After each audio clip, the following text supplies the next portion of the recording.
Good evening, everyone. I think I look a little bright today. Maybe it's that inner glow. What you saying? Good evening, everyone. Welcome to Free Flame Thoughts. Tonight's guest speaker goes by the name of author Pamela R. Haynes. She's an author, podcast host, and a domestic violence advocate, and so much more. So today we're going to explore the realm of Pamela and most importantly speak about her 3 interesting books. Yeah, you heard the trilogy. So I'm about to go on the live right now and request her in as soon as I see her. But in the meanwhile, please guys, share this post. I would so appreciate it. Share. Let's wait for Pamela to pull up on the live and then we can bring her right in. Good evening to everyone. Okay, Pamela's right here. So let's bring you in. Okay. I'm accepting you in. That was... Hey, Pamela.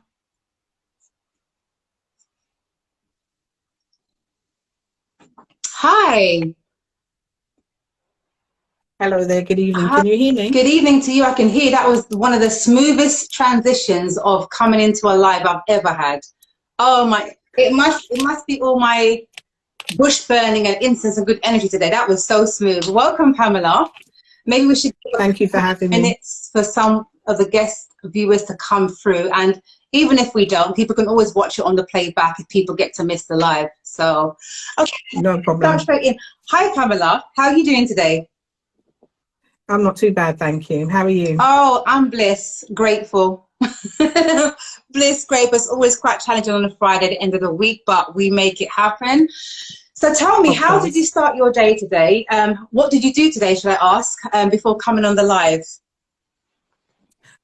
Today, because I'm getting ready to launch my new book, I sent loads and loads. My press release came through. Nice. From my publisher, and Nice. I spent today sending it to everybody and anybody, and just trying to more or less get the word out there so that people know that the book is on its way. Wow. So that's how I spent most of my day, and just chasing up loose ends as I go into the weekend. I've got a busy weekend ahead of me, and again it's all about promoting the book. So I've got a radio interview on Sunday. I'm looking forward to that. Super. And a book launch to go to as well. Super. So your week has been very eventful, as well as I see you smiling ear to ear. It's always a beautiful thing when you're creative and your baby comes to fruition. So that's a wonderful thing.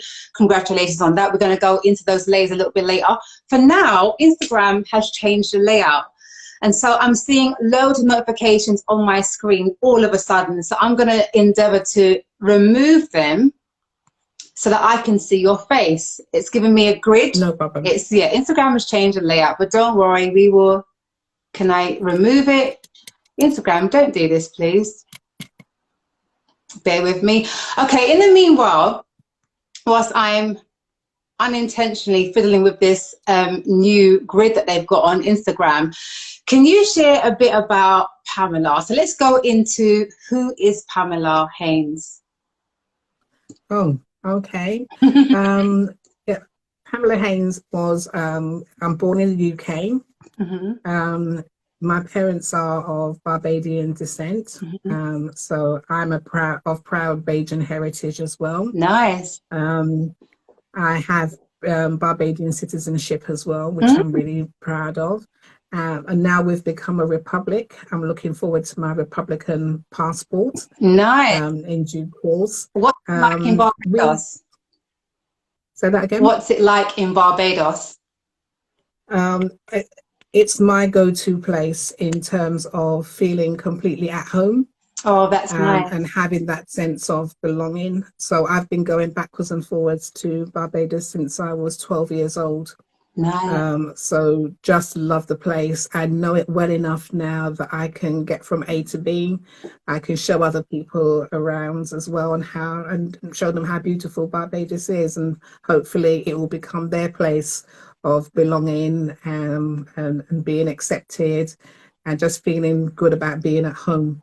Yeah, so I love it there. That's nice. I actually have friends that are constantly visiting Barbados, so it must be as beautiful as you say it is. It's got to be, and I've been told that people are really friendly and welcoming also. Yeah, I mean, tourism is their number one business, so people make an effort to make sure that you're comfortable, and you can find your way. They give you directions quite easily. I do remember one of the last time I went there. My sister we were on the beach, and my sister went off to get some drinks, but the place she went to was closed. And on the way back, another woman was, with her family. They were having a picnic, and she said, "Would you like a drink? Does Oh, your family like a drink?" And she just looked after us, that and is we nice. don't know her. What we But like it's to that kind hear. of vibe where everybody looks out for everybody. That is nice. Just one moment, Pamela. Welcome everyone that's come on the live. And for those who are able, please share this post. It'd be nice if more people joins us. But if not, you can always watch the playback. So for those who's just joined, a bit of a already recap. We are speaking to Miss Pamela R. Haynes, who is an author of a trilogy. Basically, we're going to unlayer all those wonderful layers to do with her writing, her inspiration, being a domestic advocate, and also having her own podcast entitled From Author to Author. Is that correct? Okay. Yeah, the Author to Author podcast. Yeah? Okay, so we'll go into that a little bit later. So tell us at the moment, guys, we're still at the point where we're doing warm-up introduction. Just a little bit about Pamela's background, where she's from, Barbados. And the next question I'm going to ask you is, what was you like as a child? I'm the eldest out of 5 children. So that comes with its responsibility as well of being the oldest, and also the one that has to jump over hurdles that perhaps the other siblings then just walk through. Oh yeah. Yeah, there's 5 of us. There's 10 years between me and my younger sister. Me and my sisters get on, we get on very well. My brothers live in Australia. Nice. Yeah.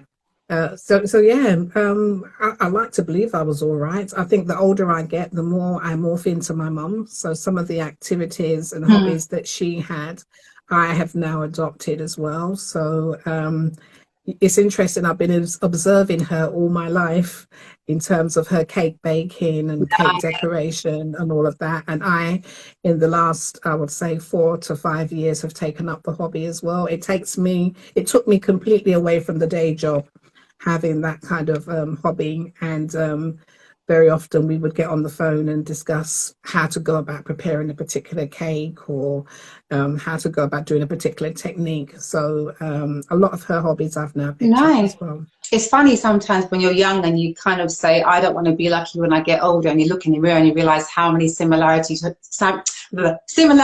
have to your mother or your father or even your siblings. So that's really nice. So how would your friends and your family describe you versus, so you just kind of shared what you were like as a child. How would your family and friends describe you now as an adult, especially being a writer? I think I'm fiercely loyal. So I'm fiercely loyal to my family and to my friends. I like to think that I am a good friend as well to those that I love and care about. I think they would say that I will go the extra mile. That's nice. So in terms of, I always want people to feel comfortable when they're in my home. Absolutely. To the point where people have said they find it hard to leave because they feel that comfortable. And I have left girlfriends downstairs on the sofa and say, look, you know what, just lock the door behind you when you're going. Okay. But next week then, shall I? whenever you're ready, the sofa's yours. That sounds so I like to believe that I like to make people feel comfortable in my, in my presence and around me. My family are very proud of me. That's nice. Because to realize your dreams at 50 plus, it's something that I've always wanted to do. So to get through with it, I know that my family is very proud of me. My husband's very supportive of me as well. That's what we like to hear. So he is exclusively in my corner. And if I told him I had to try and get to the moon for a radio interview, he'd look it up on the sat nav and find a way for me to get there. So exclusively in my Amen corner. to And the my good children husbands. are forever. Amen to the good husbands. I love it. Absolutely. Yeah, and my children are ever so proud of me as well. So, nice. you know, there was a time when my little one here is 14 now, but 15 now, but he would walk around the house saying, Pamela R. Haynes, award-winning author of Loving the Brothers, over and over and over again, like a mantra. And everybody's on board. So young. That's amazing. Yeah, yeah, everybody's on board in terms of wishing me well and hoping that I succeed. So I'm very blessed in that respect. Wow, that's lovely. Okay, and last warm-up question. I'm gonna probably do what I don't normally do as much, which is, what thoughts keep you awake at night? Oh dear. I find it very difficult to meditate because as soon as I start shutting down, my characters speak to me. Really? It's the creativity, isn't it? I can relate.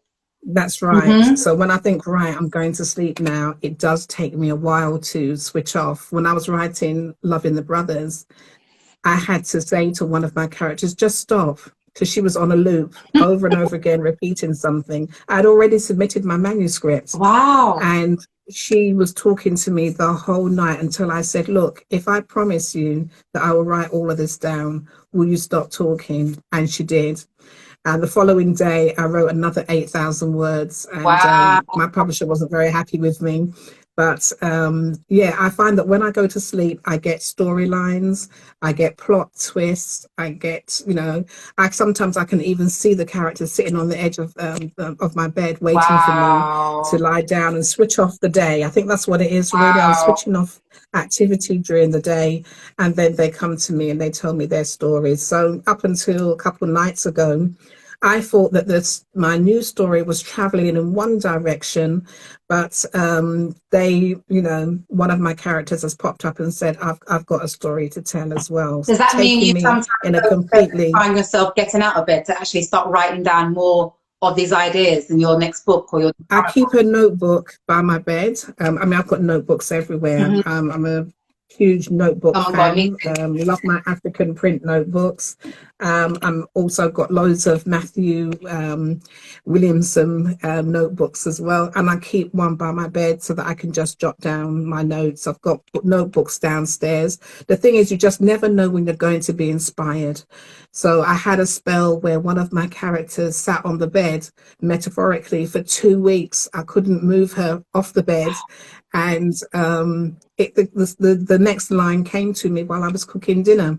So while I keep notebooks downstairs, I just quickly jotted down what I needed to do next with the storyline. So you never know when you're going to be inspired. So those are the thoughts that keep you awake at night. That's a great answer. They're the thoughts. My books. Yeah, I also dream of success. I dream that the books are going to do really well. I said today to somebody, I have been rehearsing a speech in my head for an event that hasn't even happened yet. But that was me. Coming to me on a loop. That's good. Yeah, so I like the idea of staying prepared and staying ready for anything. Yes. So that when that call comes or that opportunity comes up, I'm already there. I'm already ready. You have a fabulous mindset. So let's not keep you guys in suspense any longer. I love your idea of how you go about your writing. So let me get straight into the first relevant question. Okay, so you are a writer, a fellow writer, I should say myself. Yes. How long have you been writing for? Like, how young were you when you realized you had that gift and inspiration for writing novels and so on? Yeah, I have to say it wasn't something that came to me as a child. Oh, okay. No, but I was a prolific reader. So a lot of my time was spent reading books, whatever I could get my hands on. You could imagine that back in the 70s, there weren't that many books that where characters looked like me, spoke like me. And even when they did, they would tend to be very Americanized. Yeah. There was nothing that really spoke to the British British experience. It wasn't until I was a young adult that I found books like from the late Andrea Levy. So The Fruit of the Lemon, Every Light in the House is Burning, Small Island. It wasn't until I was a young adult that I found those kind of books that I felt spoke to the British first generation experience. It wasn't until I went to work for the probation service, and we had to write court reports, so pre-sentence reports for the magistrates and for the judges. And it wasn't until I got there that I was able to then start to take my writing seriously, because we had to write court reports. And the court report is a narrative, it is a story about what's happened to the service user that has led them before the court. And you have to, you have to look at mitigating factors, you had to look at factors that made the situation worse, like maybe an aggravated burglary, but you had to present a balanced report to the court so that they could decide how they were going to sentence the defendant. So that's really where my storytelling and my writing took off. It was a transferable skill for you. That's amazing. That's right. That's amazing. Yeah. But it's always been on my list, because I read so much to aspire to be an author. But being an author is what other people did, not what I did. I grew up in Canning Town, East London. The expectations our teachers had of us were very low. And I would have been laughed at if I said, I want to be a writer. Wow. So I would say that I only came into my own in terms of knowing what I wanted to do in the last few years. That's amazing, and congratulations to that journey. So what about you? Okay, you just shared that you worked with the courts and you were triggered also by the narratives that you often had to obviously observe and review and write yourself. What inspired your actual narrative, though, of the book? So let's go to your first title, if I believe it's Loving the Brothers, and then Loving the Sisters came after. Yeah? That's right. So where did Love and the Brothers come from? Where did the ideas even stem from? There you go. Let's see. Lovely. Well, I went to Kingston University in Surrey, not Kingston, Jamaica, but Kingston, Surrey. And I did learn, they were one of the first universities to have a complete module on just domestic abuse. Yeah. So I was fascinated with that, because this is an international phenomenon. It isn't just something that happens in the UK. Absolutely. Domestic abuse happens across the world, and we saw the numbers increase during lockdown as well, the pandemic. I was fascinated with it. I carried on. I found that most of the service users I worked with were either victims or perpetrators of domestic abuse. And in a lot of cases, there were both. There were victims when they were children, there were victims when they were young people, and they were perpetrators when they got a lot older. And I actually went to work in the programs unit running the domestic abuse program. Back then, it took 18 months to work through the program with a group of male offenders. You were dragging them into the office, late at night when they would rather be at home watching the football. Some of the men were coming straight from work, and you're there challenging them on their behavior and their stories that they told to themselves about why the abuse took place as well. And I've had a few that told me they would rather go to prison than face the group, because they could switch off in prison and not think about it. But we were putting it in front of them and challenging their long-held beliefs around women's roles and women's place in the home, and basically looking at the whole entire cycle of abuse, because obviously we knew much more about them than they would let on in the group. So when a man said they just gave a woman a slap, we knew that they broke her jaw, So again, it was trying to challenge them around those beliefs. Just to interject for a moment, because I'm actually going to ask some prominent questions about domestic violence a little bit later. because I can just tell you don't even need me anyway. You can do this interview by yourself. You're a fantastic speaker. So in terms of going back a little bit, just so I'm trying to discover the narrative that inspired you to write Loving the Brothers that came from the domestic violence background, are you saying? Yeah? That's right. Okay. Yes, it came from running the program. Mm-hmm. Coincidentally, I was also working with survivors of domestic abuse, so I was hearing their stories as well. Okay. At one stage, I was a practice teacher, so I had trainee probation officers, and they had a complete module around volunteering. So we were working with victim support, and was hearing these horrific stories. And obviously, I cannot write about real life cases. Yeah. I cannot, Also, I also felt that there are stories about firemen, policemen, ambulance service. Because I'm a huge Hobie City fan, by the way. Yeah, but there's loads of stories about the legal system, the British legal system. Yeah. But nobody writes about the probation service. Nobody writes about what we do. And obviously, we can't talk about the work that we do because it's confidential. You can remix it, though. But, we're superheroes too. And I wanted to put the probation service at the heart of our stories because I know of colleagues, very hardworking men and women who are saving lives all the time. So there was a meeting in terms of my thinking that I always wanted to write a book. Domestic abuse was definitely the subject that I wanted to cover. And that's how the book came about. But I sat on that book titled Silver for 20 years. Oh, that's a beautiful thing. That's a beautiful thing. It doesn't have to always be an overnight thing. Everyone writes and creates very differently. We have a few authors on this show at the moment, especially one of them. So yeah, I'm sure you can relate. And I know that I'm a writer myself. I'm a creative writer. So you don't always get the titles of things on the day. Sometimes you write the material first, the name comes after, or vice versa, right? So yeah. Oh yeah, I had the title Loving the Brothers. I knew it had to be about my community.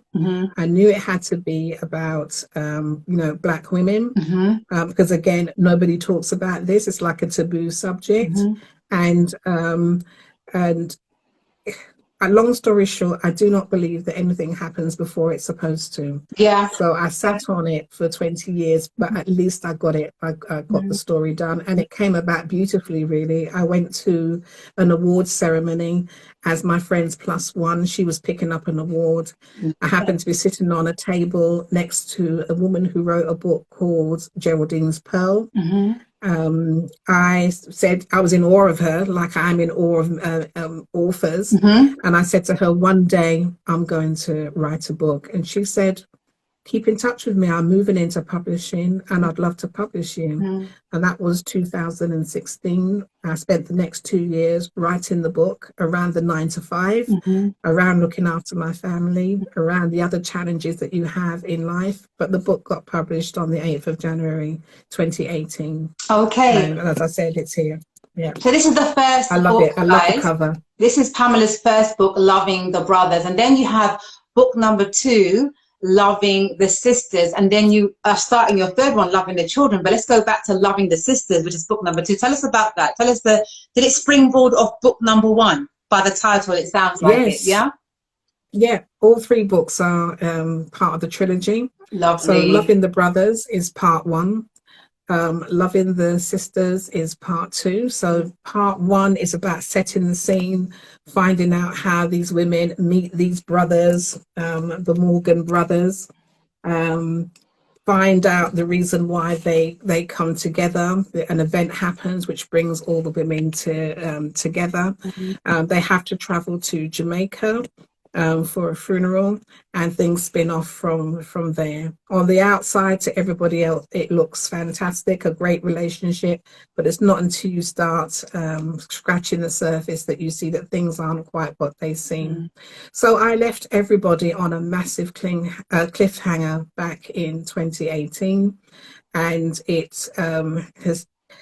During the pandemic, I wrote Loving the Sisters. I don't know if you can see behind me is a canvas of the Right three behind you. women. I'm actually gonna, Right. after this live, I'm gonna go ahead and add, you know, little links and stuff like that on the post so people can obviously follow your page, support your journey, and authors talk to authors, because there's some authors on my page as well.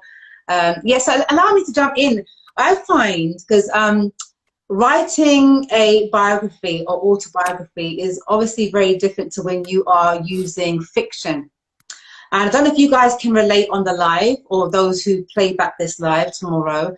I find creating something from scratch, the diversity of the imagination that's needed, because I'm creative, is very different to copy and pasting my life and saying I'm writing about my life. It's very different. I think the journey and the challenges are very different when you're making up versus what's actually real. I think making up's quite a bit harder, to be honest, because you're always having to invent new things or new characters, whether it's poetry or a novel. So for you, as yours are, all three of them are fiction, you say, yeah? Yes. Okay. Yes. Can you talk us through, for those who don't know what it's like to write a book, what your first stages are in terms of publication? Can you walk us through, once you have completed your book, what you may do next, or take us through your process, your personal journey and process? Yeah, I mean, fortunately for me, I met Marcia M. Spence at this event, and she published me, so I am self-published. Yeah. I did try taking the manuscript to a traditional publisher, and it is a hell of a long process just to get a rejection letter at the end of it. So that was my experience. Some of them didn't even bother to write to me or send me an email. They just weren't interested. There were three fundamental things that one publisher wanted me to change about my book. One of them was the title. They didn't like it. They didn't like the cover. I don't know why. It's just three black men on the front, but they didn't like it. And they didn't like the fact that all of my characters were black women. I'm not surprised they didn't like it, that you just actually said it for yourself. Well, they wanted me to change. You self-publishing and went through your own calling. Absolutely. They wanted me to change one of the women, and I refused to do so. They were my three non-negotiables. Good. Long story short, George Floyd was murdered. And all of a sudden, these publishers were coming out of the woodwork saying, well, where are these, hark, where are these black authors? We don't see them. They don't turn their work in. And now all of a sudden, they are opening the floodgates for all of this black literature to flood in. But they still make it difficult for you to actually get your book on the shelf. There are several hoops that you have to jump through when you go down a traditional publishing route. And that means getting an agent, and you're writing query letters to get an agent. Then once you have one, them trying to find a place for you in the marketplace, because this is a business. They want to know that if they are putting you in front of, the big fours in terms of publishing, that they're going to be able to make money from your books. So there just seem to be lots of hurdles to go through in terms of publishing. What a lot of my colleagues are doing now is that they are independently publishing. So they're thinking, you know what, I will buy in services, I will buy a copy setter. Buying a copy setter, I will get an editor, and I will do it's the easier way to do it. I just tell you from my experience and observation also, I feel the writing world can be quite, like anywhere else, quite snobbery. So for an example, guys, if I said I'm a self-published writer, which I have been and I am, you feel that sense of I did it myself, but you really are independent. On the flip side, if you say I've had my book published and I've been signed, the world of writing, from my brief experience, is you are a lot more respected because you've been signed. It's like being a singer and I say, oh, Jay-Z signed me, versus I signed myself. It's not this, it doesn't have that same. But the greatest thing is that once you do fulfill that mark and you do it yourself, suddenly everyone will come knocking on your door. Yeah, when your time will come. You know, I'm on a massive break myself, but your time will come. So I'm really glad that you chose to fulfill your characters, didn't change anything, and followed your path with your hard work, and it's going to pay off, and it has already. Oh yeah, I mean Yeah. you're absolutely right about snobbery that Oh, exists in publishing, and discrimination yeah, exists in publishing yeah. as well. You know, I've experienced both. Mm-hmm. You know, for example, I found it very difficult to get my book into the local library Mm-hmm. because I was just dismissed by the assistant when I went Really? in. You know, how would I go about getting my book in? And they just, you know, you've got to be traditionally Oh, published. that, yeah. You That, know, yeah. you've got to be this and you've got to be that. It didn't matter that my books are already on the correct Mm. catalogues, you know, because that's where the libraries get their new books from. It's just this thing about being dismissed as not being good enough. You need to be So I've shine had to to be break worthy in that through. world. Yeah. That's right. I've had to break through many barriers. My books are in libraries Well done. in the London Borough of Redbridge. Wonderful. My books are there.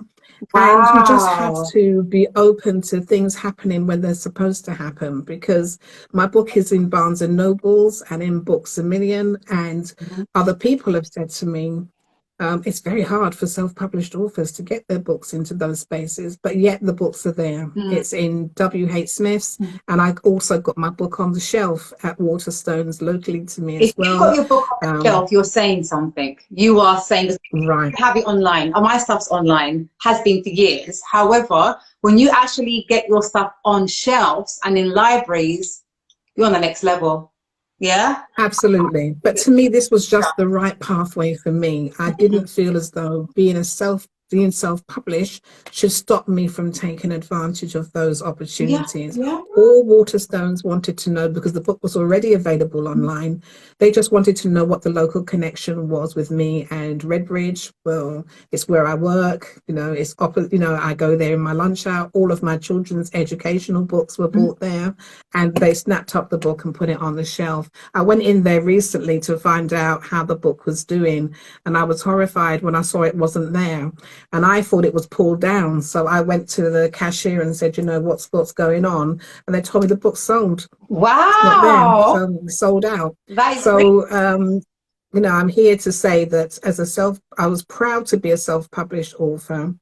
But you have to keep pressing and pushing and opening up spaces and opening up doors, bringing your gang in with you, bringing people in with you to help support you on this journey. This is not a one-woman outfit. This has taken many people to help me get here, and the kindness of strangers as well to help me get here. That's amazing. I'd love to ask you, because I think it's very different when it comes from someone who's currently writing as opposed to someone who has done, and you're very much current. For someone who, what would you say to those individuals that just have even a very small seed of an idea of inspiration, whether it's poetry, children's books, novels, erotica, whatever, who feels like, I can do that, but I just don't know how to transfer my thoughts, idea onto that paper. For yourself, did you have not a dictaphone, well, some people still old school, dictaphone, did you record it into your mobile phone? How did you first begin? Are you old school? Did you have a typewriter? Like, how did you begin to structure your notebook? Are you hearing, guys? Okay. Yeah. All right. You don't need you know, a £1,400 laptop. You Right. don't need expensive software. You don't need a dictaphone Yep. even, although some people who do have, you know, maybe vision impairments or anything like that may want to use other tools. But essentially, everything, Loving the Brothers was written, handwritten in a notebook first. It wasn't until later on that I was able to collect my thoughts and then commit it to putting it on a laptop. But I would say to people who are aspiring to be writers and poets and novelists, just start it. The sooner you start, the sooner you will finish. Yeah. And as I said, you don't have to wait to You know, there are all of these courses, these creative writing courses that you can do, but I was very selective about the ones that I I went was going to. to ask, so you're not, So, do you need, so you went, before you actually published, you actually went to writing workshops and stuff like that, would you say? and just a couple, a woman called Ava Brown. I was following her on Facebook Okay. anyway, when she wrote her book called The Mango Girl. Okay. And you know, if she was going to an event, I would pitch up at the event as well. Looking back, it sounds a bit stalkerish, but I really just admired Yeah. her You knew journey what and you her were work. doing, girl. Yeah. And she ran a writing course, like a breakfast type course at Greenwich Library, and I supported her in doing that.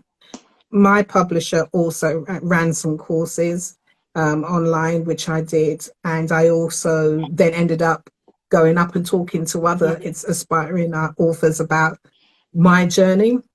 And a lady called Winsome Duncan, she ran a I course know. during lockdown. Yeah. Yeah, during lockdown, called Just Write It. It was delivered over 4 weeks, and I did that course with her. But it was more about once you've got the book, what do you do with it next, and how do you market your book? Because that's another That's that's another Instagram live altogether about how you market your, you know, how you market your book. But very selective. I've done a public speaking course with Danny Bleckner from Conscious Dreams Publishing as well. So I like to go where I'm being fed, where I'm going to learn new information wonderful. about how to do things. The Black Writers Guild have an event tomorrow, which I'm hoping to go to. And it's good to see that these little groups are coming up. Clubhouse is another place I've found valuable information. I'm part of 2 Clubhouse rooms, one called Think, Write, Speak, and the other one called Writer's Way. And Writer's Way gives me the opportunity to test out my new material, so I can bring my whip and go through that with that group and read out a few bits from there. And with Think, Lovely. Write It, Speak, you know, we look at the whole thing from an idea right the way through to publishing and marketing as well. So I think I've definitely done more courses now that I'm a published author than I did before. Super. So before we go on to speaking about your podcast, may I ask one more thing in regards to your actual writing process and then the publishing and so on? You don't have to be specific if it's personal to you, but for those who would like to get a budget idea, and the reason why I feel this is quite an important question, and guys, maybe you can relate, sometimes whether it's travel or writing or, you know, producing something, we tend to think, oh my god, it's so expensive, and before you even query or ask someone or research, you've turned yourself off the whole idea and become I shoulda, coulda, woulda person. So before like getting put off thinking how much things can cost, perhaps Pamela here can give us a rough example before we go on to the comments also, as to roughly what you may have paid for the process. If you don't have to be to the penny, but if you give us a round mark, if you're able to share that with us, that would be great. Yeah, I mean, it is expensive. I mean, when I went Yeah, looking can be. for a publisher for Loving the Sisters in particular, Yeah. you know, people were quoting me 5 and 6 grand to publish my book. Yeah. And that's a cruise as far as I'm concerned. I don't have the budget to be publishing in that way. But at the time when, you know, which is 4 years ago now, at the time when I was doing this, it was between £1,000 and £1,200. And that doesn't even include So marketing, guys, just so you know. does it include? Even include marketing, I'm saying it doesn't include that. Yeah, my particular deal did. Oh my goodness, yours did? Yeah, my publisher was working with, in conjunction with another company called Positive Publicity. Okay. And it was through publicity that I managed to get an article in the Voice newspaper. Oh, wow. In my local rag, which is the Newham Recorder. And I also got an interview with London Live News. I think you What got a I've good done deal this then. time round, You got a really good yeah, deal then, because yeah. I've never heard it at that I, price where you also have it publicized for you. That's amazing. Yeah, all the other doors I opened for myself. Hmm. And with Loving the Sisters, all I did was contact all the people who have ever offered me an interview. And I was surprised when London Live came back straight away. So my pre-recorded show went out last night, and I'm very, very happy with. I was the penultimate news article before they ended the show. That's And I amazing. was very pleased about the position that I was in, and very pleased with the interview. It Done. went very well, and and now I'm in the whole strategy again of letting people know the book is here. Can I have an interview? I'm going to be on Galaxy Radio on Sunday. All about networking, Um, isn't it? It's all about networking. Hmm. Oh, absolutely. I mean, I'm still trying hard to land that BBC interview. Hmm. I would like to be on BBC Women's Hour. Wonderful. I would like to be on Loose Women. This is me dreaming out loud with No, but you, you know what it is? some of the It's not even a activity. massive dream. It's actually round the corner. It's not even, yeah, it's going to happen because I feel Yeah. like you're so determined. You're so fixed. And I think sometimes sometimes guys, having tunnel vision for focus is a positive thing. Well, what I've done recently, don't tell everybody, Well, but I it's have enough. Go on. I've actually put my vision board on my phone. Super. That's a different So one. that every time I use my phone to do something and it goes back to my homepage, I can see the activities, the Wow. things that I want That's a to great achieve. idea. So it is constantly at the forefront of my mind about in terms of where I want to go with this book journey. Mm, And I strongly advise that your listeners do the same. And I that's do believe amazing. that where there's a will, there is a way. So I've had colleagues who have rented out rooms in their homes to be able to afford to publish their book because they felt that the That's the way journey forward. was Do that. it. We do it for everything else. People do it for their red bottoms and Gucci handbags. Invest in yourself and someone will invest in you. So while we give I Pamela, love that. yeah, a moment to take a glass of water or have a bit of a snatch breath, let me go and check out some of the comments that a couple of people has sent. I believe Claudette is on the live, who sent a couple of, she's also a fellow writer. I need to put on my 2020 vision or I won't see a thing. Okay. And I am, oh my God, at last. Do you know, I tell you a secret, guys, and don't tell anyone either. The whole time I've been speaking to you, Pamela, I've had writing in front of my face and now it suddenly disappeared. Oh dear. Instagram was testing my abilities tonight. Did I pass the test, Instagram? Fabulous. Hang on. Where is the comments gone now? Okay. Claudette says, hey, love. Claudette is also a fellow writer. I hope you guys get to follow each other's page. I had her on the show also some time ago. Fabulous sister. Beautiful energy. And she also sent me a book. Very well written. Okay, I think Instagram's still playing with me. Hi, Anne-Marie. Hello, darling. Good evening to you also, fam. Thank you for joining us tonight. Let me see. Just waving back to a few people that sent us waves. I'm sure they're all here to see the lovely Pamela tonight. And guys, please feel free to share this live.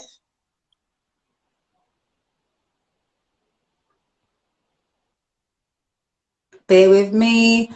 Yeah, Instagram does have a new layout and it's kind of decided to be a bit troublesome today, but it's all right.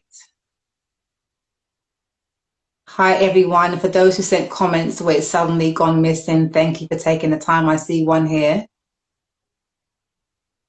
Okay, so Claudette Griffith says, that's how I feel about getting older too. My baby sister and I are 11 years apart. That's referring to when I spoke to you about, I guess, what you like as a child and things like that. Yeah.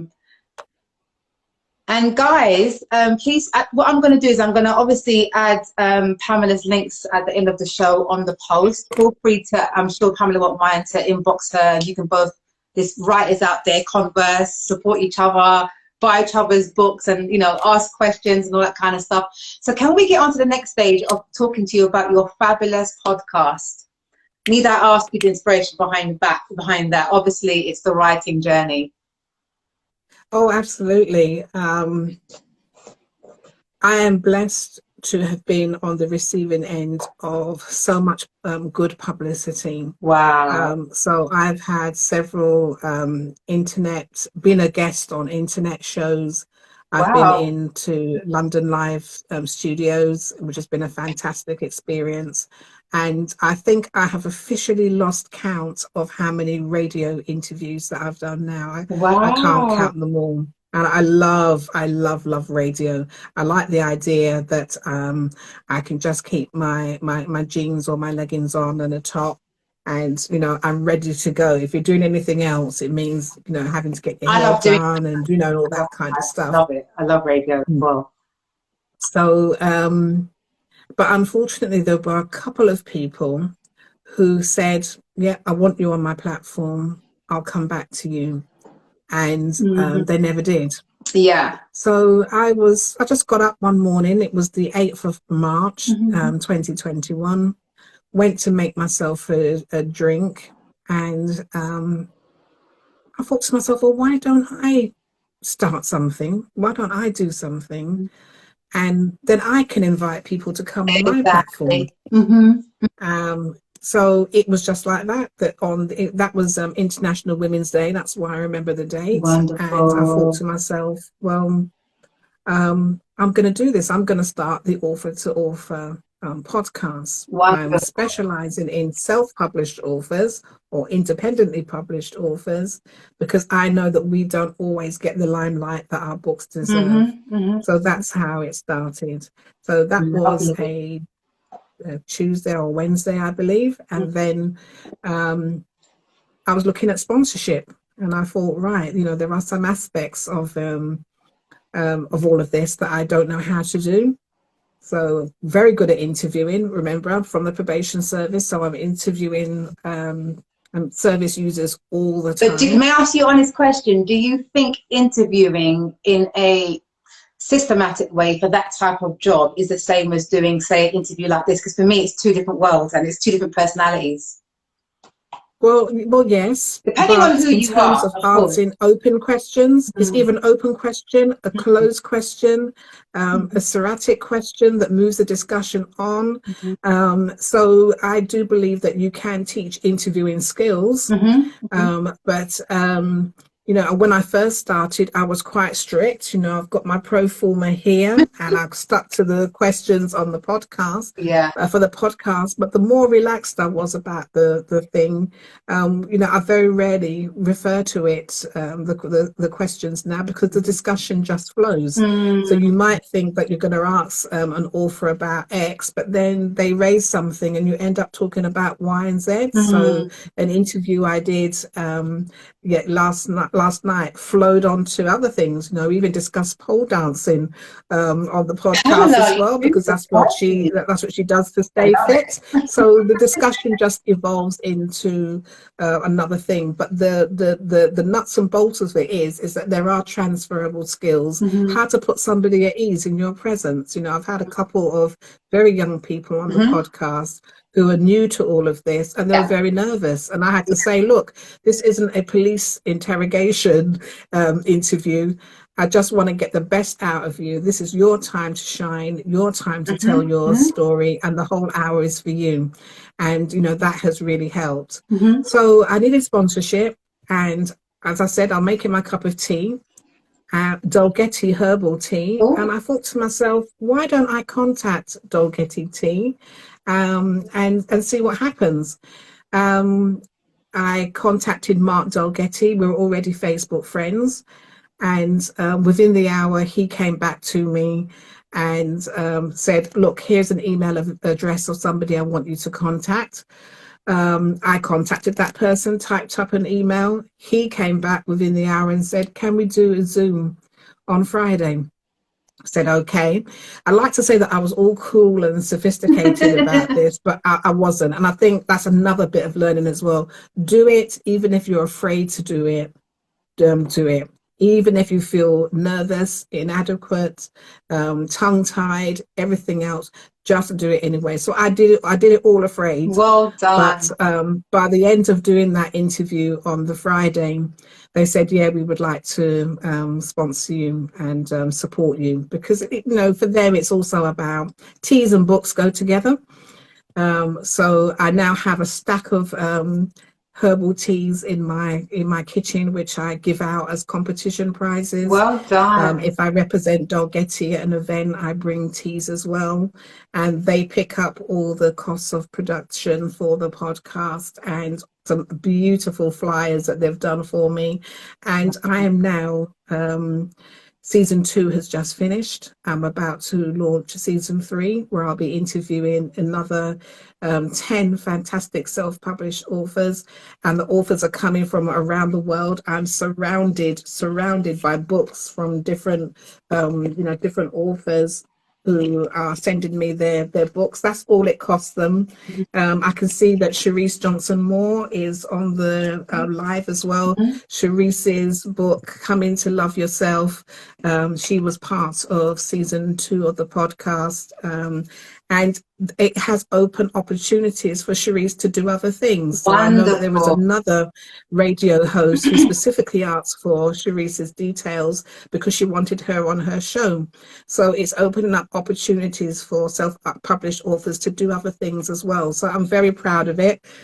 Season 3 is about to start. And again, it's about being relentless. It deserves to be seen everywhere. So the Author to Author podcast is now on 9 listening platforms. It's also on Audible, which I absolutely just love the idea it's there. And it's on Amazon Music as well. Can you tell people where they can find you and what days and times your podcast goes live? Actually, it's not actually live podcast. What time is the recording? Where can they find you? Yeah, it's called the Author to Author podcast. It's everywhere good podcasts are being listened to. So the Spotify, Listen Notes, Apple Podcasts, Google Podcasts. It's on Audible and Amazon Music. I've also managed to get the podcast on 3 radio stations. I'm working on the 4th, hopefully. The next season goes out on Monday, the 30th of May, which I believe is Bank Holiday Monday. So that will be season 3, episode 0. For episode 0, it's not really book related. I'm having an interview with my sisters. Oh, lovely. Janet and Lorraine, and because obviously the book's called Loving the Sisters as well, so we're going to have a sisterly conversation. Oh, that's lovely. For the podcast. And I have some amazing guests, including, again, don't tell anybody, Angie Lamar. Angie Lamar will be episode 1 of the podcast when it comes out, and it was a delight to and my privilege to be able to interview her as well. She's a fantastic woman. Glad to hear that. How long has your podcast been running? So March this year is a whole year, so a year and a bit. Congratulations. So guys, I hope you've been inspired in terms of the book process and the podcast, and even potentially gaining sponsorship and things like that. I'd love to go on to 2 more things that we touched upon when we had our introduction conversation, and we spoke about being the domestic violence advocate. You also spoke about coming into your 50s. He was very open about that. I'm so glad to meet another fellow woman that doesn't mind sharing that age. People, I think a lot of women in this generation are lying about their age. I don't know what that's about. Embarrassed about becoming gracefully maturer. It doesn't have to be older. So you spoke about, the process of menopause and things like that. So maybe we can touch on that before we also close the live. Is that okay? Yeah? That's absolutely fine. So let's talk about I know you touched upon the domestic violence earlier in the conversation, and working at the court service and probation and things like that. So are you still currently a domestic violence advocate? Yes, I am. I retired in 2018, and then the book was published. And remember, in the beginning, it was all about me. It was all about me wanting to fulfill a purpose, to let the world know that I was here and to leave a legacy for my children. But the reaction to the book, I just wasn't expecting so many people to reach out to me and contact me. Wow. They always start by talking about the book. So they'll say, you know, nobody likes Manly. I've yet to meet anybody that likes Manly yet in the book, but they'll talk about an aspect of the book, and then they will jump into their own stories. So I found I was signposting a lot of people to get help. Yeah. Wow. You know, quite a few former colleagues have come forward and said, "Oh, Pam, I'm so glad that you're raising this issue, because when you were my line manager, I was experiencing domestic abuse as well. Or when I was a student and you were my practice teacher, you know, I know a horrific story where this student was failing in her work because her boyfriend threw the computer out the window because she was spending too much time studying and not studying him." So my why changed from wanting to fulfill my bucket list to actually supporting men and women who are going through domestic abuse. That's how it started. So I became like a reluctant advocate of domestic abuse. And when I went to Barbados, I was asked to be an ambassador for a charity there called Advocates Against Domestic Abuse. And we help raise funds so that that charity can continue to operate in Barbados. As you can imagine, there are challenges. You know, a woman can leave London and reinvent herself in Scotland or in Wales, but when you're on a small island, everybody can find you. So we look at those issues and how they can continue their work. So I have to confess, it wasn't the first thing that that I wanted to champion, but it certainly is something that I'm championing now. And there's two questions. Thank you for sharing that introduction to the inspiration behind that role. There's two questions. Firstly, that has been toying with my mind in the last day, knowing that I was going to speak with you. Well, a few actually on this note. So the first thing is, you tend to get a lot more women naturally that will come forward and say they are in the midst of domestic violence. I guess once some of them are out of denial, will come forward. And from my experience of observation, but you've experienced a lot more than me with your work as well, would you say that men are fastly, kind of progressively now admitting they're in domestic violence? And also, the second question with that would be, why do women, let's start with, stay in the relationships? That would be the first joint question I'd ask you. Okay. I mean, what I like about working for the probation service is that towards the end of my career, they started to develop programs for where the women are the perpetrators of domestic abuse. Yeah, I'm gonna speak about the men specifically in a moment. Yeah, and also programs for people in same-sex relationships. So they started to look forward and started to see the trends of people who are coming forward. And there have been some horrific cases of domestic abuse where the victims were male. I don't know if you recall a few years ago, the young man, he was only 21 or something like that, but his partner was not only physically abusive, she wasn't allowing him to eat at regular times. He had lost a lot of weight. She was basically starving. I can't get my head around it when it's men. I'm gonna be honest with you. I'm gonna tell you why in a moment. That's why I thought I'd start off by kind of saying, I know that men are fastly admitting that this is happening, but also when it comes to women, firstly, in your opinion, why do you feel that women stay longer than need be in these situations? What are the motives in your experience? Let's start with the women. In my experience, it's her home. The man has moved into her home. Yeah. Very often she is the one that holds the tenancy.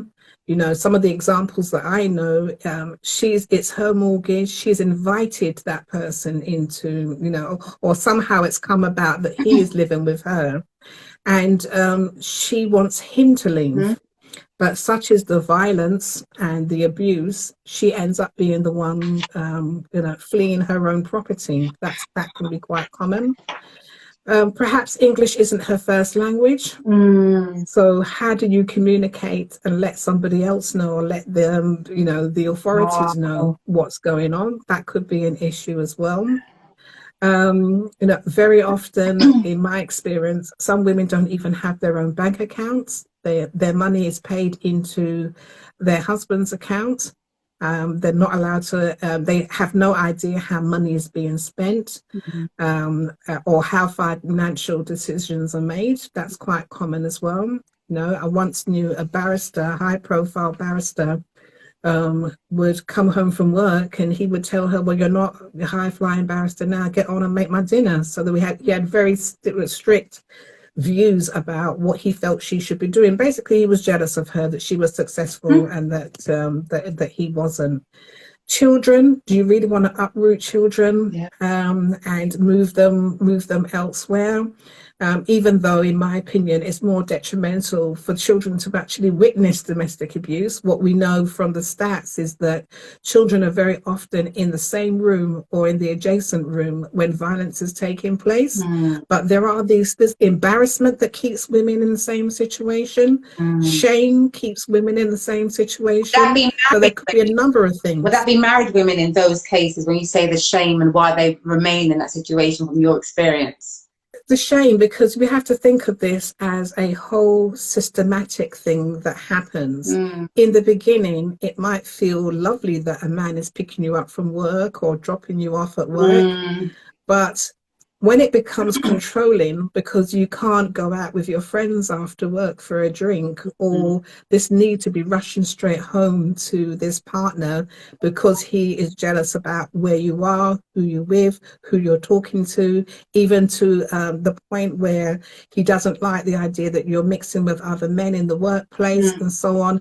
This is a thing that happens over time, and isolation is one of the biggest clues. And I suppose as men and women, we need to step up when our friends are in new relationships and not think, well, she's got a man now, so I don't need to be, she don't, it could be other situations that are happening there that's forcing that woman into isolation. So that's the biggest one. Suddenly moving country or moving to a different part of the country. These are all parts of the systematic cycle of abuse. So it starts with one thing. And it seems, isn't it nice that he's picking you up from work? But then, if 18 months down the line, she's rushing to get out the door because she needs to jump in the car and be with him, it could be other issues that are happening there as well. So it's not straightforward. Every woman's situation is different, which is why I encourage women to speak to professionals like the National Domestic Abuse Helpline number. I can give it out here, which is 0808 2000 247. And because there are so many variables, I can't say this is the reason why women don't leave. Actually, leaving is the most riskiest time for a woman, which is what I cover in my book, Loving the Sisters. By far, the most riskiest time for a woman is when she decides that she wants to escape. If she's pregnant, that's another bit as well. The most dangerous time for a woman in a toxic relationship is the first trimester of her pregnancy and the last trimester of her pregnancy. And we've seen some horrific abuses of women being cut open in the street, who are in the last weeks of their pregnancy. We saw horrific murders of women who are very heavily pregnant. Do you remember baby Riley? Died a couple of years ago, which I found that really hard to deal with, because when I say these things, I don't want to see yet another case of where a woman has been murdered with her unborn child, but it does happen. Thank you for sharing that. It's so dynamic and so heart-evoking, and every case and individual is not the same, but I think if I shared what I've experienced or seen, it's not the same as you who've encountered multiple cases for so many reasons on a professional level. I'm going to take 2 minutes, guys, if you don't mind, sharing clips and slices of my own journey, and then we can go on to maybe Pamela speaking about males that are coming forward. The reason why I asked you that question, Pamela, because I think that sometimes you come across people that are ballsy and known to be strong and have their life together, and that can also be something that people can't see past, or you know, they may be experiencing the very same things that you just shared, but based on how they come across and how their lifestyle is and how they appear to be together, you wouldn't assume they're going through these things.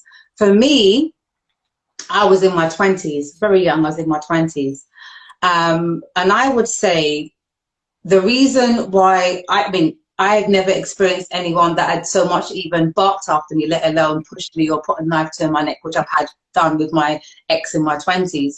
And when I got out of that, maybe on another show we can go through the dynamics of what happened, but I'll give you a slice. When I got out of that, about 10 minutes longer than I should have done, yeah, if I put it like that, I asked myself, I was like, wow, that didn't seem like you. That's not the kind of person you've always known yourself to be. I really sat down and had a conversation with self and held back no punches. And you know what I came up with for me as an individual? I mirrored and chose and stayed in the relationship which mirrored where I was at in my life at the time.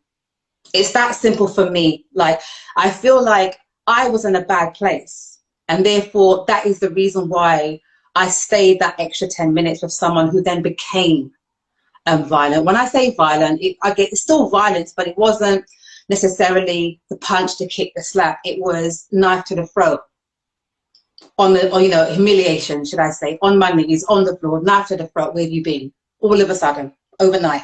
So it wasn't even progressive.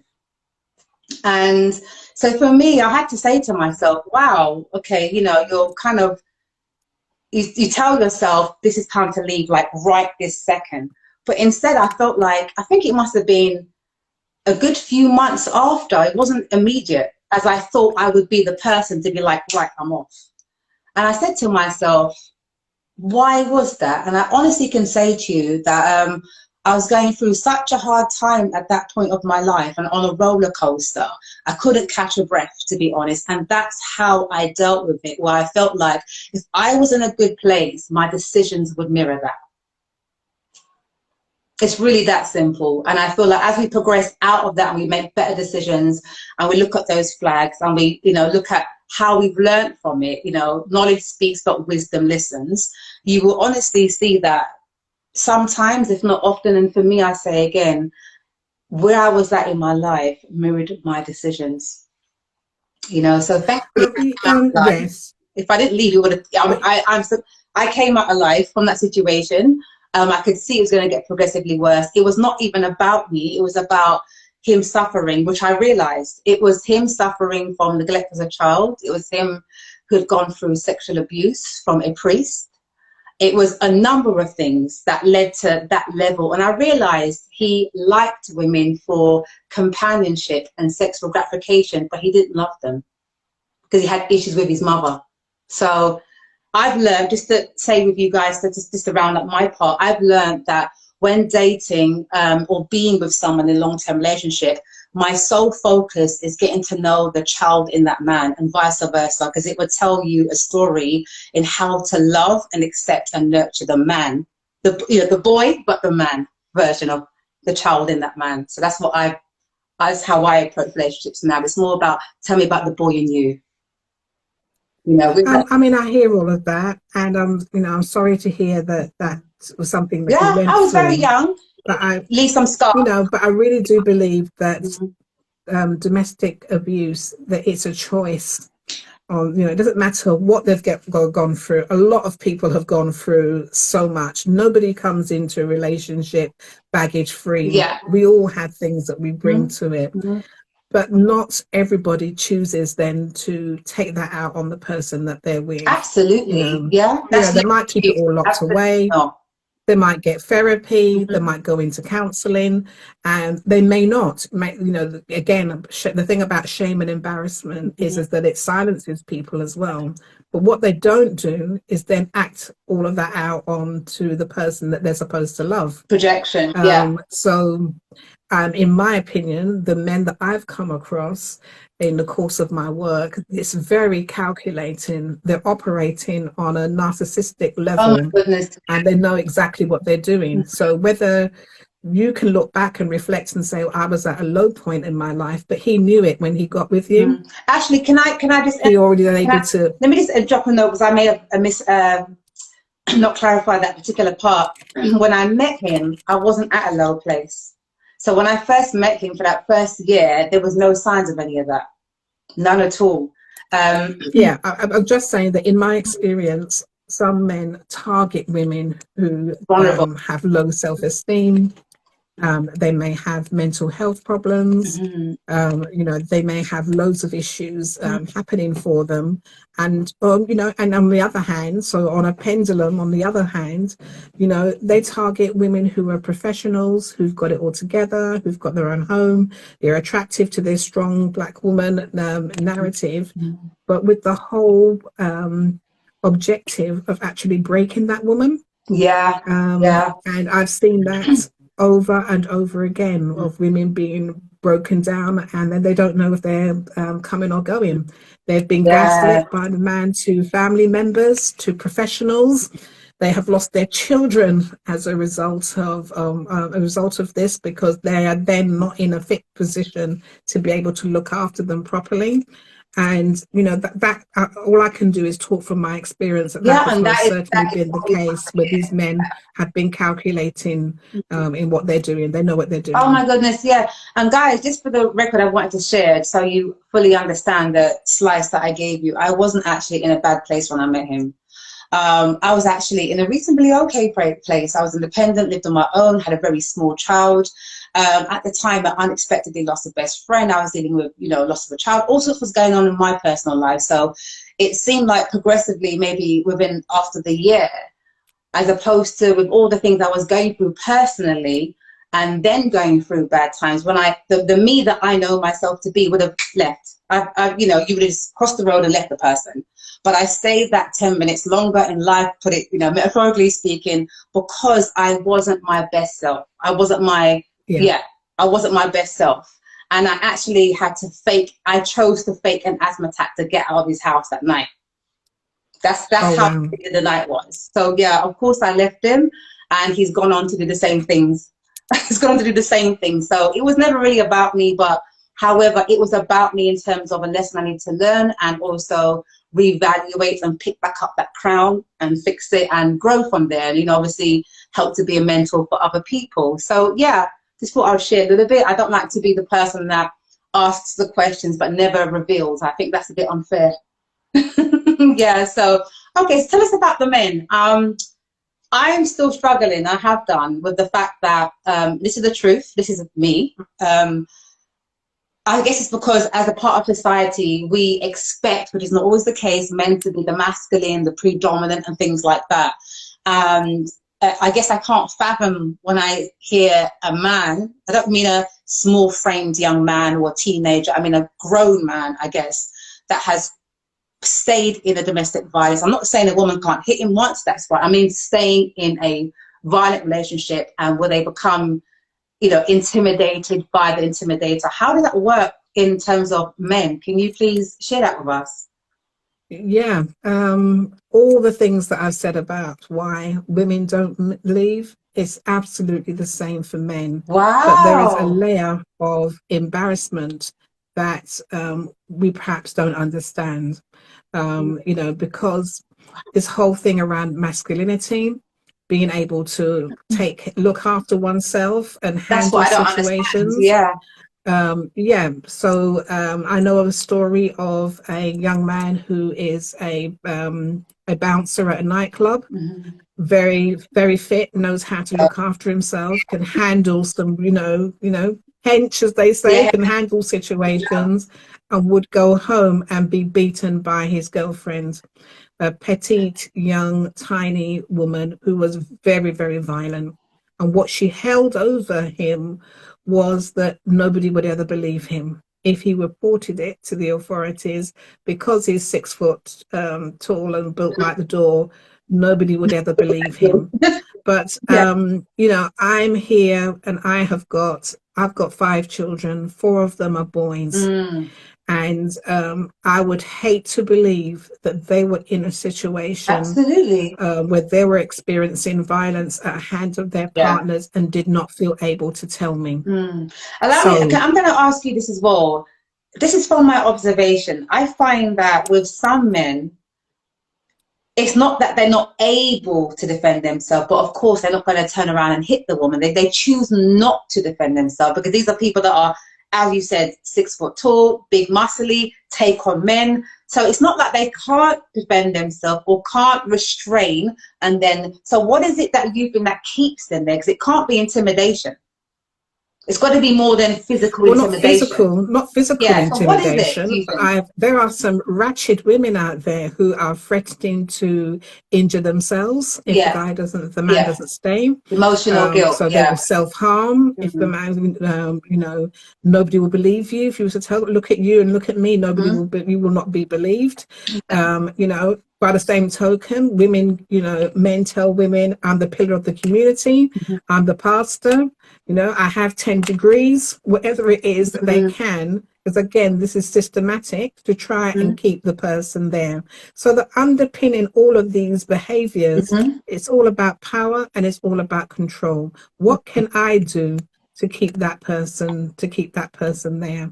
And unfortunately, some women go to some grave extremes to keep that person, you know, to keep the status quo, and all the controlling tactics that men use on women use on men too, and it's embarrassment that keeps them there.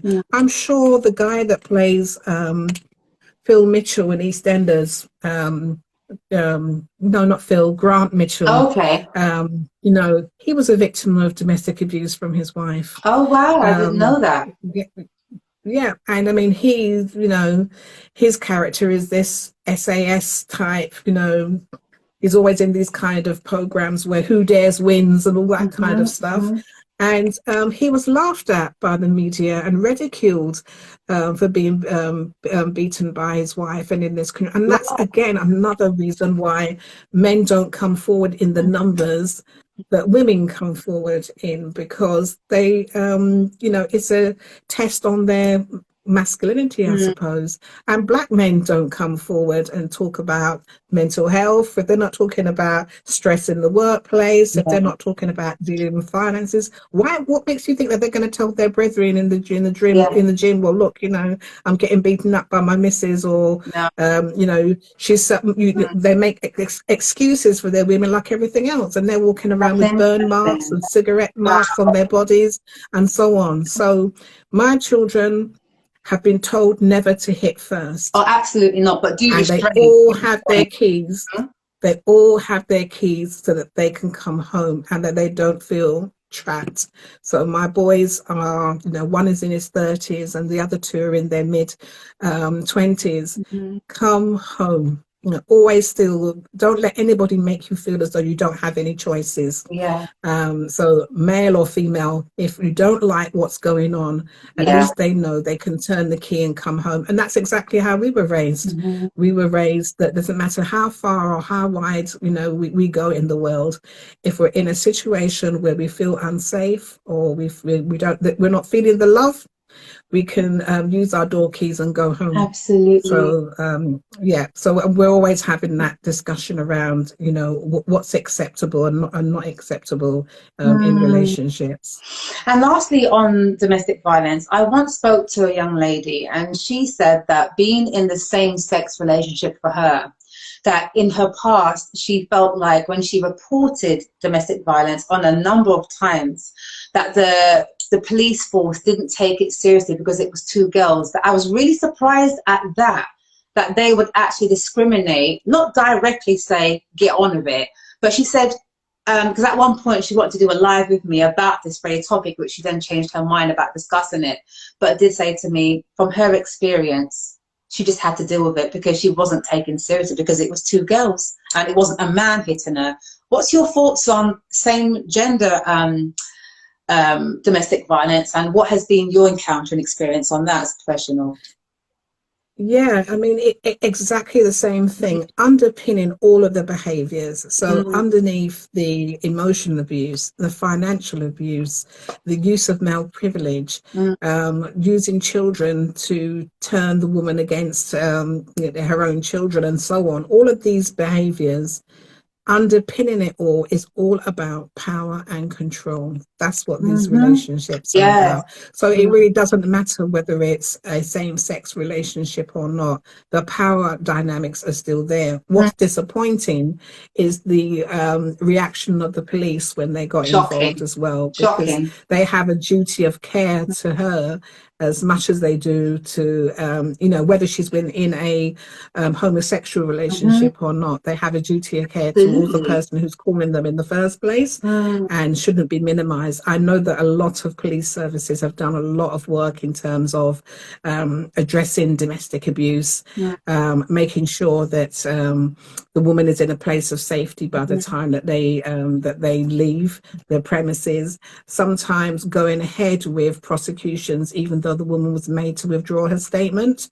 May I ask, that, there are some. May I ask, in terms of withdrawal, which you just mentioned, who is it that instigates? Is that the police or the partner that's blackmailing, or what from your experience? What is that? It could be a number of things. I mean, I heard recently that a woman, she basically ran out in the street to a neighbor, and it was his mother that turned up to try and get her to go back home.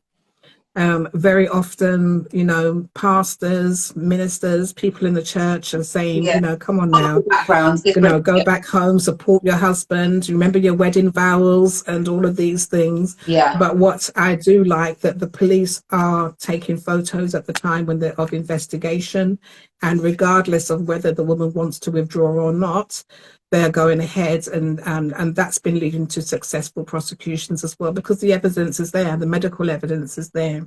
They don't have to rely on the woman giving. I mean, obviously, it's a stronger case when the woman gives evidence, but they don't necessarily have to do that if they have substantial medical evidence.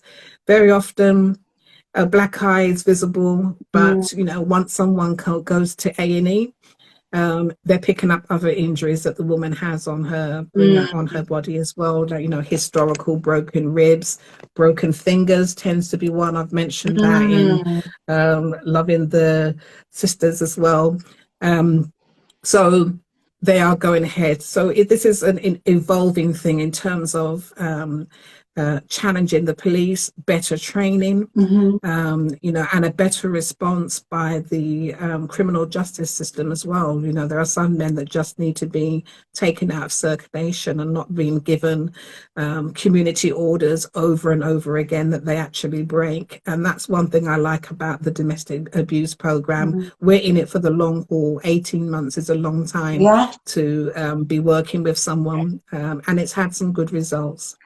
That's amazing. That is amazing. I mean, guys, so many people, as we just shared, stay in domestic violence relationships for years, whether children are involved or not. I think, thankfully, as young as I was, all I kept thinking about was, if I don't have the strength for me, don't ever make my son see that, considering it wasn't his father. And you know what? Thankfully, my son had never witnessed it, and I got out in time, because I would have been a dead woman. And after all, it was just control. And thankfully, he didn't get to the stage where, as you say, some people has lost their developmental health issues because of it. It's very scarring. I think it caused a few, blemishes within. But thankfully, some people become really broken due to that experience. So please. Yeah, I mean, I'm here to say I've met so many survivors of domestic abuse during the course of my work, and also through writing the books. Domestic abuse is survivable. The women go on to do some awesome things, and they also end up being in beautiful relationships with other men who do not abuse them. They are pastors and pastors' wives who specialize in domestic abuse cases. They are my colleagues who are writing books. They are my colleagues who are, enjoying good careers, buying homes, traveling and doing all the living out their dreams, basically. And the domestic violence ends up being just a blip, really horrible blip on decades and decades of enjoying good relationships with their family and with their loved ones. So that's what I really wanted to let people know. It is survivable, but you have to give yourself time to recover. There's no point jumping into another relationship when you're not ready. Focus on you. And I want to remind the people listening to my voice now that you are lovable, you are worthwhile, you are beautiful, you're intelligent. And for a lot of women, they've missed hearing those kind of affirmations. Absolutely. When they're in toxic relationships. And once you hear those words, guys, and you've digested it, please share that on to someone else who may need it. That's what I'm about. It's like, we learn things and hold on to it. Share it on. Share that kind gesture or love or support to someone else. If someone's been a good friend to you and helped you to, get out of these situations, and share that also with somebody else. Be that voice for somebody else. Yeah. You can. I really do want to charge men and women, but the men in particular, when you hear that locker room talk, where a man is talking disrespectfully about the person that they're with, to challenge that man, if it's safe to do so, to challenge that man and say, look, that's really not on, because there are men who talk about the sex that they are having with women in such a derogatory way. I mean, this is a personal thing, on a one-to-one. There are men in our community that treat women and girls really, really badly. And I think the best challenge comes from other men. Again, one of the stipulations around the domestic abuse program is that there's always one man and one woman, because we need to be modeling the behavior that we want to see in the men on the group. And, it's a very interesting dynamic, because they will very often look at the man for the lead, but actually it's the woman that's the more experienced facilitator of the program. So again, it's modeling the behavior that they can see that there are other ways that you can communicate. Absolutely. And you can manage yourself in those relationships. So, I just want to remind everybody that it is survivable. You can come through on the other side, and you'll see in part 3 of my book about the ramifications for children who are caught up in domestic abuse situations. And before we go on to the last part of our in terms of like progressively growing maturely in age and menopause, guys, I know we've spoken about the negatives, about what we've gone through, but shout out to those really majestic sisters and brothers, people that are not predators or abusers, and has great husbands like Pamela here, has great support system at home. He's all right. Yeah. He's all right. We picked him up already. We can't take it back now. He can hear me. He can hear me downstairs. Yeah, there are some wonderful people. So for those who has had the honor of being in a very healthy, prolific, fruitful relationship, that's wonderful, and all the best to that. So lastly, growing old. No, did I say growing old? Progressively becoming mature, riper in age as we progress towards menopause and things like that. Yeah. So you're a woman who's not afraid to speak of age. When we had our phone call, you mentioned, well, you know what, discovering self in certain ways and creatively, of being in your 50s and menopause. I want to let you take over now. Tell us all about it. Oh dear, tell us all about it. I think I got my first, but certain stages is coming. Yeah. I mean, I was perimenopausal. I think I was diagnosed in 2014, and I do remember I was assistant governor at a prison in Nottingham, so I was away from home on secondment. In the prison service, you have meetings at the crack of dawn. That's probably about the only time you can get your whole staff group together, your managerial team together. And the heat rose from my toes throughout my entire I'm body. so scared. And the sweat, just thinking about it, I've just brought out my fan just to, But I've been doing that from it about was, 11, so I've been having hot flashes from there, so I don't know what's going on. But anyway. yeah, it was absolutely horrific. Mm. And I think everybody in the room knew Yeah. every woman in the room knew what I was experiencing. Oh my God. And it just more or less stems from there. Mm. I have to say that now I'm almost through the other side of it. I'm finding it quite liberating. But may I ask something? There's something I don't understand, and I'm speaking to so many women about this, and I know men go through their things. I'm hoping to meet guys that will come on and talk to me about their midlife crisis. I want to know about these things. I speak to my mother about, she says she's in her 70s. It's like she's still experiencing it, it seems. Like, when does it stop? At what age does it stop? Or does it ever stop? I don't know, Silver. I mean, I don't understand. Pick a number. I don't know. Just when I think I've turned the corner, then something different, something different comes up, something new comes up, something's falling off, or you can feel as though you're falling, you're falling apart.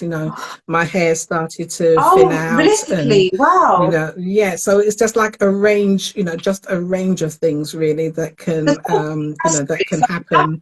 I've got a fan in every nearby. So let's go back a little bit. So what, if you don't mind sharing, roughly what age were you when you had that first sign, and what was the first sign? Was it the hot flashes? What was it for you? Yeah, for me it would be the hot flashes. I had my first one in 2014, so I would have been 46. Okay. You was what age? 46. Okay, that's me right now. I turned 46 2 weeks ago, so that's me right now. Yeah. Okay, wow. Look out, girlie. Buy your fans. Keep one in every clutch bag. And I'm honest with that person. I'm trying to prepare myself, because I find, I don't know about you, but the majority of women that I've ever hear speaking, they're not doing anything about it. But so I'm like, well, I have a friend who has a sister. Her sweat is unbelievable. She has 2 rags at all times. And she's constantly, I've never seen anything like it in my life. And she had this thing that was a magnet that she's supposed to place between her like cleavage, where it's a magnet that's supposed to like help simmer separation, which didn't seem to be helping. So I'm trying to work out, like, for you, is there any methods or natural remedies or anything that you're doing to kind of like simmer the symptoms, or at least, I don't know, control the emotions? I really tried to eat well. Good. At one stage, one minute, please. Sure. Oh, girls, my menopause. Sorry. At one stage, I changed up my diet. Yeah. I dropped meat. So another stage, I was a vegan at one stage as well. Have you gone back now then? Yeah. So I tried to work out what was best for me. Super. So alongside the hot flashes was insomnia. So I would just find myself awake, but it's not the kind of awake where you can go and do activities or clean the house. Is it restlessness, would you say? That's right. You're just there and you're watching the clock go round, and you're so tired, you're so exhausted by that. So that was one of the symptoms for me. I never really mourned not being able to get pregnant or having children anymore, and that didn't really, that was like a release for me. Yeah. But I have heard women talk about low libido, not being able to and some women on the other end of the pendulum, are really having the time of their lives with it. So you can't really say that one size doesn't fit all. Every woman experiences the sex drive. different things. Even crossed my mind. Yeah.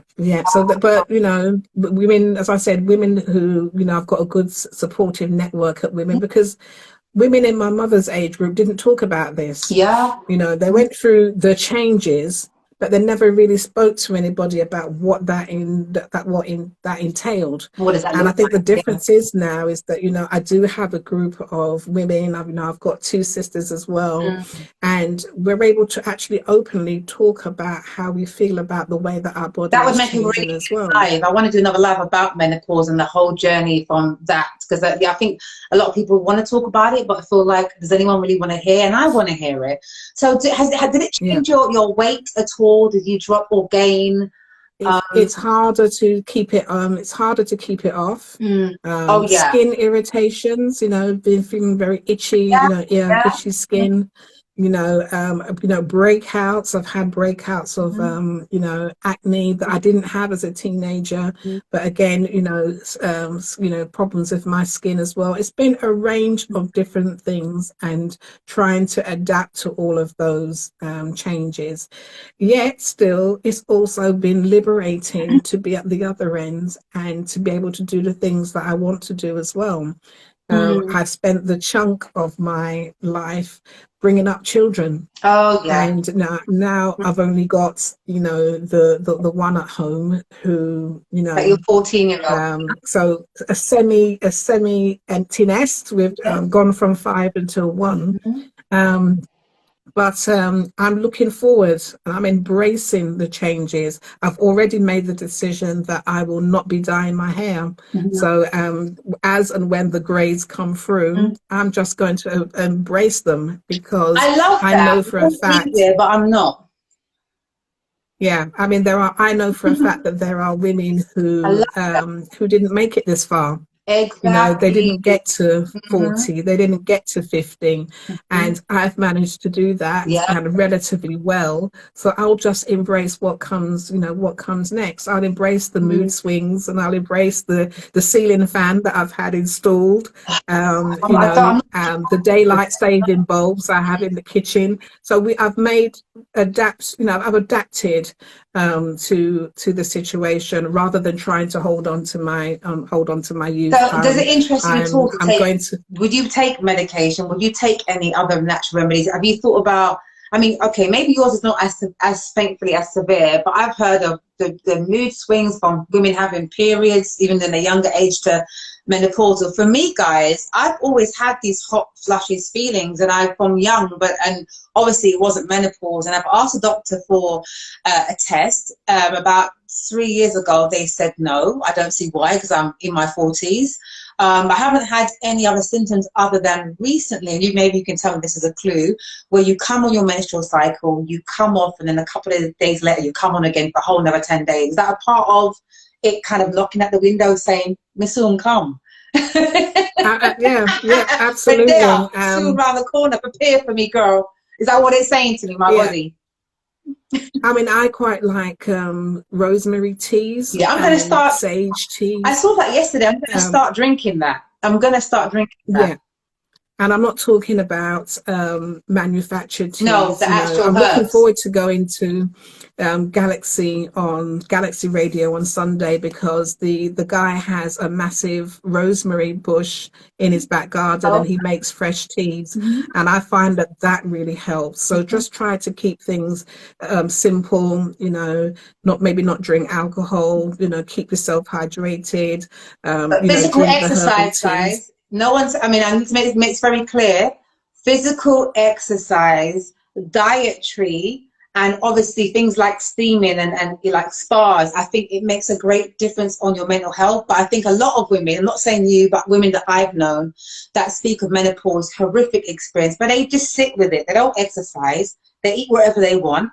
And I feel like, for me, I want to almost prepare myself. Maybe it won't work out that way, but I want to not just sit and say, I feel like on my mood swings, I want to do something about it. And we all know that exercising helps your state of mind and your spirit. I mean, I've included a couple of mindfulness exercises in Loving the Children.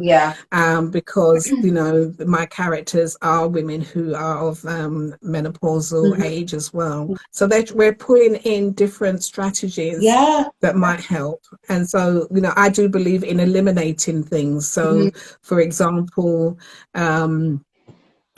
You know, if cheese doesn't agree with me, drop it, you Yeah. know. Yeah. If milk doesn't agree, drop it. From maybe Yeah. consider those kind of things in. Yeah.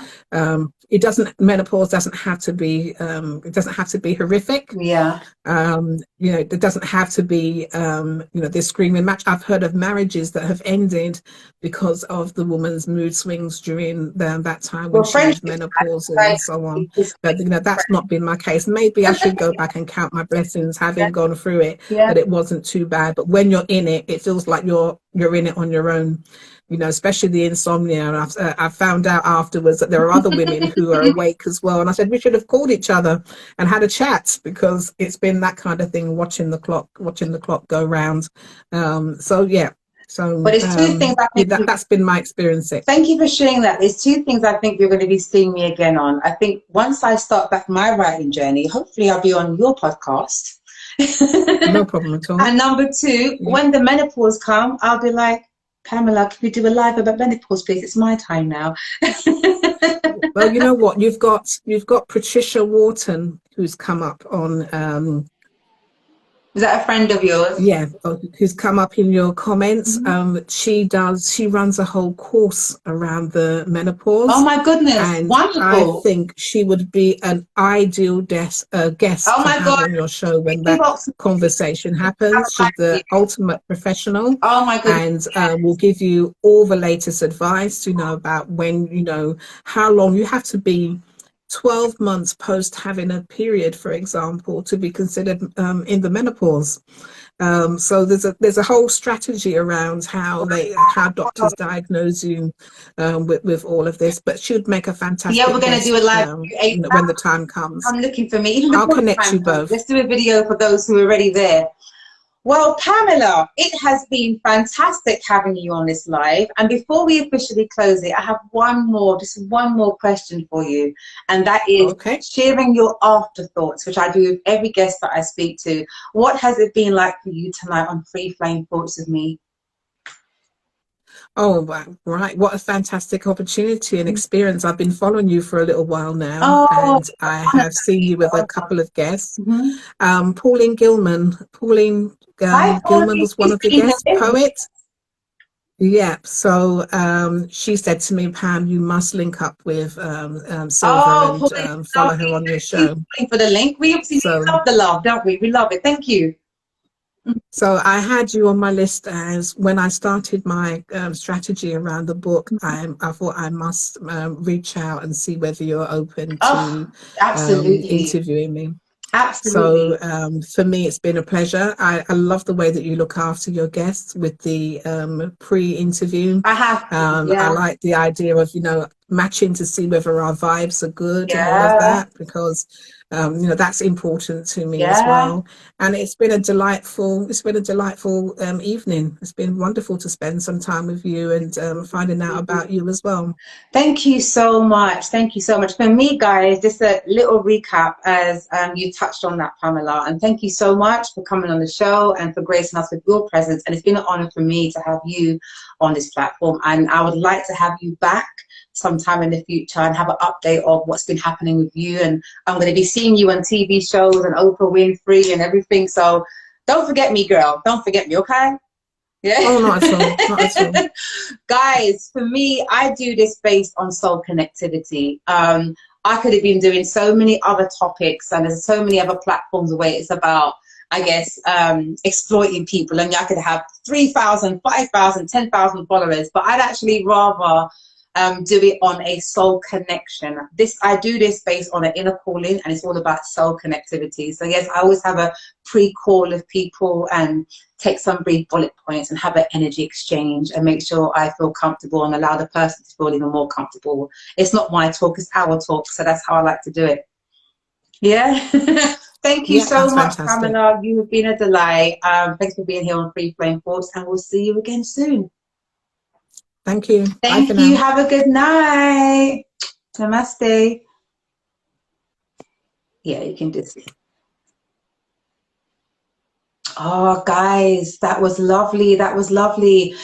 Thank you all for joining us tonight. It was such a lovely talk being with Pamela. What a lovely, lovely sister. We wish her so much love, prosperity, and success. And I have no doubt she is a very individual, entrepreneurial, focused woman. And I know she's going to be doing great things. I just know and hope to stay in touch. Guys, thank you very much for joining us. And I'll see you next week, Wednesday. Look out for the promos for who I'm going to have on next. Peace and love.